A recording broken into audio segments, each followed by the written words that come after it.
বাসায় কোনো গেস্ট আসলে আগে ড্রয়িং রুমে চোখ পড়ে, আর সেটা যদি হয় এলোমেলো তাহলে তো সবার সামনে লজ্জায় পড়ে যায়। তাই মেহমান আসার আগে ঝটপট বাসাটাকে সুন্দর পরিপাটি করে নেওয়ার জন্য একটু কষ্ট করতেই হবে। আসসালামু আলাইকুম, সবাই কেমন আছেন? বিয়ের মধ্যে কিন্তু আমাদের বাসাতেও অনেক গেস্ট ছিল। আমার বাচ্চা নিয়ে সময়ই হয় না সবকিছু প্রত্যেকবার মোছা পরিষ্কার করা। যেহেতু সোফাতে বেশি সময় বসা হয়, সেখানে যদি কোনো দাগ পড়ে যায় বা ময়লা হয়ে থাকে সেটা কিন্তু সম্ভব না চেঞ্জ করা। সোফাটাকে সুন্দর মতো প্রোটেক্ট রাখার জন্য কিন্তু আমি কাভার অর্ডার করেছি। এটা হচ্ছে চায়না ম্যাজিক প্রিন্ট কাভার, আরামদায়ক এবং টেকসই ফ্যাব্রিক্স যা দীর্ঘ বছর ধরে ব্যবহার করতে পারবে। একরকম বা দুই রকম না, একাধিক রকমের কাভার ডিজাইন থেকে শুরু করে প্রিন্ট আছে তাদের কাছে। তারা নিজস্ব ফ্যাক্টরিতে দক্ষ হাতে তৈরি করে থাকে। ফিটিং এবং সুইং এত সুন্দর হয় যেটা আমার সোফা দেখলে আজকে বুঝতে পারবে। ফ্যাব্রিকটা এত প্রিমিয়াম, আপনি হাতে পাওয়ার পরে বুঝতে পারবেন। অবশ্যই আপনি সন্তুষ্ট হবেন যে একটা ভালো মানের কাভার পেয়েছেন। ভালো মতো ফিট করার জন্য নিচে কিন্তু দুইটা হুক আছে যেটা আপনাকে লাগাইতে হবে। কাভারটা লাগানোর পর এত সুন্দর ফিট হয়েছে যেটা আমার খুবই ভালো লাগছে। আমার ড্রয়িং রুমের কালারটা চুজ করেই কিন্তু এই কালারটা অর্ডার করেছি। তাদের পেজে এত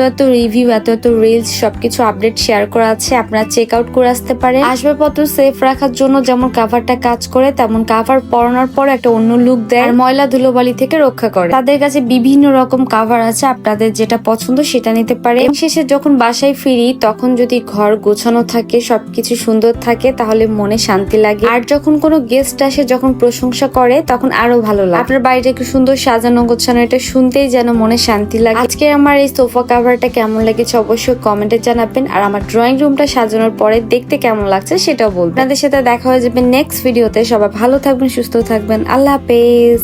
Kozel, promise is satisfaction.